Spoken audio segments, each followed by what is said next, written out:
Ada kami, Mbak. Iya. Gimana nih kabarnya Bapak Ibu sekalian, sehat?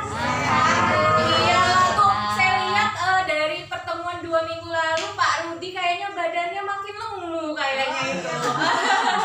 Kalau Bu Yepi kayaknya makin singkat menyanyi Bu Reta. Iya, baik. Iya. Nah, jadi untuk mempersingkat waktu, kita mulai aja ya Bapak Ibu ya. Takutnya bapak-bapaknya buru-buru mau pulang ini. Baik, sebelum kita mulai, mari kita ucapkan Bismillahirrahmanirrahim.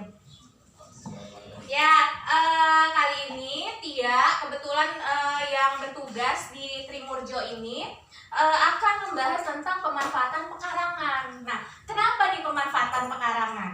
Nah, jadi pemanfaatan pekarangan ini itu untuk cegah krisis pangan, dan ini merupakan salah satu program pemerintah khususnya di pandemi COVID-19 ini. Ya seperti kita ketahui ya, nggak tahu ini sampai kapan selesainya. Yang kasihan tuh anak sekolah. Kayaknya tuh kalau saya ngajarin anak di rumah itu, aduh darahnya kayaknya semakin cepat naiknya gitu loh ya. Karena anak-anak belajar di rumah dengan belajar di sekolah itu beda pinternya pasti itu. Nah, mudah-mudahan semua ini cepat berakhir ya. Ibu-ibu ini bapak-bapaknya ikut takut ibu-ibu KWT-nya hilang ya. Sampai didampingin nih loh ibu-ibu KWT-nya. Iya, biar semangat ya. Nah, dengan cegah krisis, iya betul Pak. Nah, dengan cegah krisis pangan ini kan, kenapa kita harus cegah krisis pangan? Karena pastinya ada ancaman. Ancamannya apa ya? Krisis pangan itu semua harga-harga bahan pokok semakin mahal. Betul ya Bapak Ibu ya? Nah, untuk itu kita harus pemanfaatan pekarangan. Nah, ini termasuk kegiatan pekarangan pangan lestari atau biasa disebut P2L Bapak Ibu. Nah, tujuannya itu tidak hanya untuk membantu kebutuhan pangan di tingkat keluarga, tapi itu bisa mengurangi pengeluaran dan juga nantinya bisa menambah pendapatan keluarga. Nah, tentunya ini harus dikelola secara maksimal. Kalau nggak maksimal ya nggak bisa juga menambah pendapatan. Nah, mungkin nggak? Mungkin, Bu. Apalagi saya melihat Bapak Ibu di sini, yakin dah 100% bisa.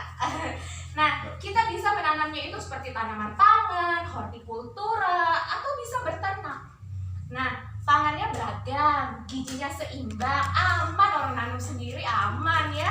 Nah, terus juga jika prosesnya berhasil, terus kita lakukan terus-menerus, prosesnya berhasil, itu kan bisa menambah pendapatan, bener ya?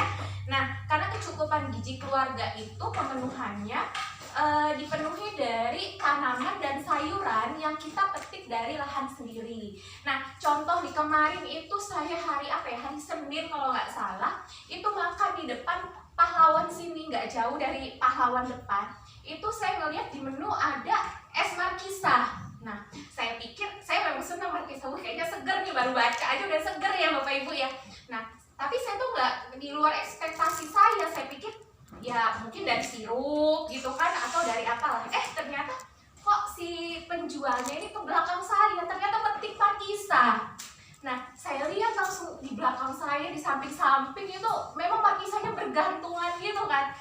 Wah, kata saya, ternyata ini seger banget, benar-benar langsung dipetik sendiri. Nah, menurut saya ini adalah pemanfaatan, contoh pemanfaatan pekarangan yang bisa jadi lahan usaha. Unik loh ini. Apalagi saya di Bandar Lampung nih domisilinya Bapak Ibu ya.